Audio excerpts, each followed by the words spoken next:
Je vois beaucoup d'employés qui cherchent à proposer à leur employeur une rupture conventionnelle pour éviter la démission. Sauf qu'il faut savoir que la rupture conventionnelle, c'est un outil quand c'est à la fois l'employeur et le salarié qui souhaitent se quitter sur un commun accord. La démission, c'est quand le salarié s'en va et l'employeur refuse que, ou en tout cas, il n'a pas envie que l'employé s'en aille.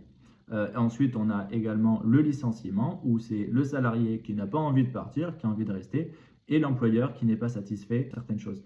Et donc, la rupture conventionnelle, c'est l'entre-deux où les deux sont d'accord pour se quitter en bons termes, sauf que l'inconvénient pour l'employeur, c'est que ça représente un surcoût par rapport à la démission qui est lié à une indemnité de rupture conventionnelle qui est équivalente aux indemnités de licenciement.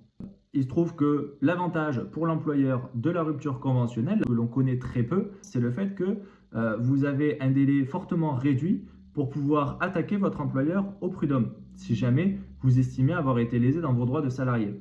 Et donc, quand votre employeur accepte une rupture conventionnelle, ça veut dire qu'il y a un enjeu là-dessus. Pourquoi? Il y a des avocats qui vous insistent à aller chercher la rupture conventionnelle, tout simplement parce que l'avocat cherche à détecter est-ce qu'il y aurait éventuellement des contentieux que l'employeur pourrait chercher à éviter.